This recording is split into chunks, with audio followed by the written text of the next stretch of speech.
اهلا بيكم حبايبي، عاملين ايه؟ يا رب تكونوا بألف خير وصحة وسعادة. النهاردة بقى هنعمل مع بعض أكلة حلوة كده وخفيفة وسريعة، وما بتاخدش معايا أي وقت خالص. يعني في 10 دقايق بالظبط كده هنكون مجهزين أحلى غدا معانا. هنعمل مع بعض السوسيس والبرجر. هنعمله بطريقة حلوة جدا جدا وطريقة سهلة، ومش هتاخد معانا أي وقت خالص. يعني زي ما قلنا كده 10 دقايق نكون جهزناها. كمان تنفع عشاء أو فطار أو غدا زي ما تحبي. وكمان في الآخر هنعملها كده سندوتشات مع بعض بطريقة سهلة وبسيطة جدا جدا. بس قبل ما نبدأ، اللي أول مرة يشوفني ياريت يدعمني ويعمل لي اشتراك للقناة ويفعل الجرس لو حابب طبعا ان يوصله اي جديد انا بقدمه. ولو عجبكم الفيديو بتاع السوسيس والبرجر النهاردة، ياريت يدعمني حبايبي باللايك. شايفين شكل السوسيس عامل ازاي؟ شكله تحفة جدا جدا وريحته بجد تحفة. وكمان عملنا البرجر، عملناهم بطريقة سهلة جدا جدا وبسيطة، ومفيش اي وقت خالص هتاخديه. يعني هتعملي السوسيس والبرجر في اقل كمان من 10 دقايق. يلا نبدأ مع بعض كده ونشوف هنعمل السوسيس التحفة اللي شكله حلو جدا ده هنعمله ازاي ومكوناتنا ايه. كلها حاجات سهلة جدا جدا وبسيطة وما بتاخدش معايا اي وقت خالص. يعني ولادك لو زهقوا طبعا من الاكل المعتاد، الفراخ بالطريقة المعتادة واللحوم والاسماك، هنغير بقى كده ونجدد. تمام. يلا نبدأ مع بعض كده ونشوف هنعمل ايه. في البداية كده جبنا طاسة كده فاضية وحطينا فيها معلقة من الزيت او معلقة من السمنة زي ما تحبي. تمام. انا حطيت كده معلقة من الزيت. وبعدين جبنا السوسيس كده. انا طبعا السوسيس ده انا جايباه كده جاهز مجمد، فجبته كده وقطعت الواحدة كده على 2. فده تقريبا كده نص كيلو. تمام. يعني نص كيلو سوسيس هنعمل كمية كبيرة وكمية حلوة. جبنا طاسة وحطينا فيها معلقة كده من الزيت او السمنة.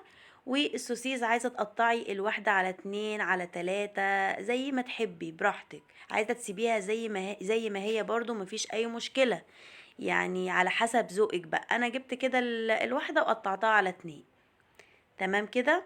هعمل ايه بقى؟ هسيب السوسيس كده اشوحه تشويحة حلوة كده في الطاسة لحد ما يبدأ يحمر معايا. تمام. هو كده اتشوح بس لسه برضو هسيبه شوية كمان يبقى لونه كده لون الذهبي كده، يعني ياخد تحميرة حلوة معايا. تمام كده. طريقته مفيش اسهل منها، سهلة جدا جدا. وبجد يعني الاكلات دي يعني الاولاد والاطفال دايما بيحبوا اكلات المطاعم جدا جدا جدا. فليه ما نعملهاش في البيت بقى بطريقة مضمونة ونظيفة وعارفين احنا عاملين فيها ايه. تمام. بدأ السوسيس اهوت يحمر معايا. اسيبه بقى كمان شوية لحد ما يحمر كويس. تمام كده.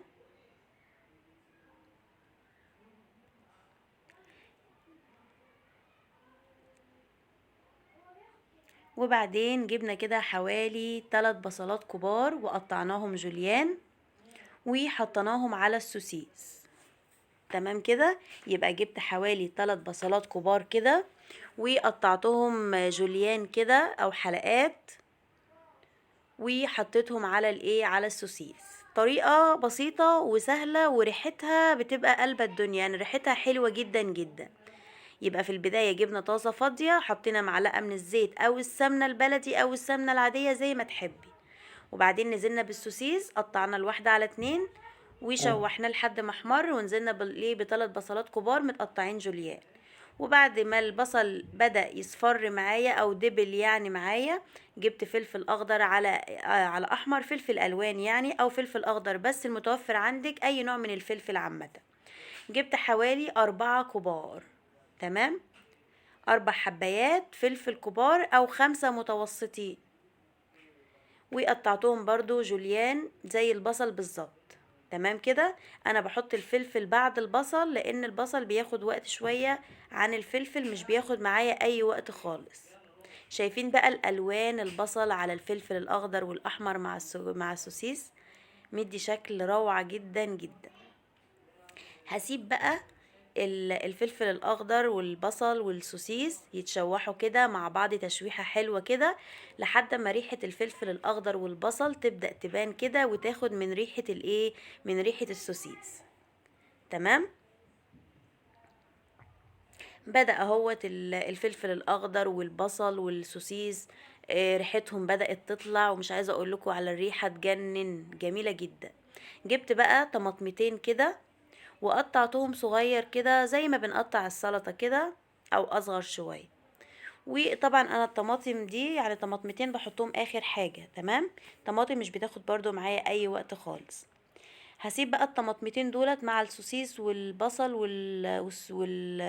والفلفل الالوان يتشوحوا كده لحد ما الطماطم تبدأ تدبل خالص وتنشف معايا كده، والفلفل الاخضر والبصل. وبعدين شايفين كده جبنا حوالي كده نص كوباية من المية، شايفين اهي نص كوباية بالظبط حطيتها عليهم. وهغطي بقى الطاسة دي شوية كده، يعني 5 دقايق بس، مش اكتر من 5 دقايق. هو اوريدي كل حاجة مستوية معايا، بس برضو علشان السجق برضو ايه يستوي برضو كمان شوية. تمام. بدأت تغلى اهي. جبت بقى التوابل عبارة عن معلقة فلفل اسود ومعلقة من الكاري ومعلقة كبيرة كده من الملح. تمام. عايزة تحطي اي توابل تحبيها مفيش اي مشكلة. يبقى انا جبت معلقة فلفل اسود، عليها معلقة كاري، عليها معلقة من الملح الكبيرة، معلقة ملح. ودوقي برضو كده لو محتاج ملح تاني هنضيف ملح. تمام كده. خلاص هبدأ اغطي بقى كده السوسيس واسيبه حوالي 5 دقايق بس يستوي. خلاص كده شايفين المية نشفت خالص والسوسيس استوى معايا، وكل المكونات شايفين الفلفل والبصل والطماطم خدوا من ريحة السوسيس والطعم، مش عايزة اقول لكم والريحة. يعني انا واقفة في المطبخ الريحة لا تقاوم، يعني محتاج بس رغيفين عيش كده ونقعد ناكل بقى. تمام. شايفين الشكل عامل ازاي؟ حلو جدا جدا. نبدأ بقى بعد كده نعمل البرجر. جبنا بقى كده السوسيس ركناه على جنب، وجبنا طاسة فاضية وحطينا برضو معلقة كبيرة كده من الزيت او السمنة. حطيت معلقة كده من الزيت في الطاسة. والبرجر ده برضو انا جايباه جاهز مع السوسيس. دي بقى اكلات المطاعم، اكلات سهلة وسريعة كده ومش بتاخد معايا اي وقت، وكمان الاطفال بيحبوها جدا جدا، فليه ما نعملهاش في البيت وتغيير وتجديد. جبنا بقى البرجر كده وحطيناه في الزيت او السمنه، وهنبدا هو بس بيتحمر بس كده مش اكتر، يعني سهل جدا. وعلى فكره طريقته مفيش اسهل منها. هنبقى نعمله مع بعض في حلقه تانية باللحمه المفرومه والبهارات بتاعته. يعني تمام، لو مش عايزين نشتريه من بره لا هنعمله في البيت كمان. تمام كده. شايفين بقى الشكل؟ شايفين السوسيس عامل ازاي؟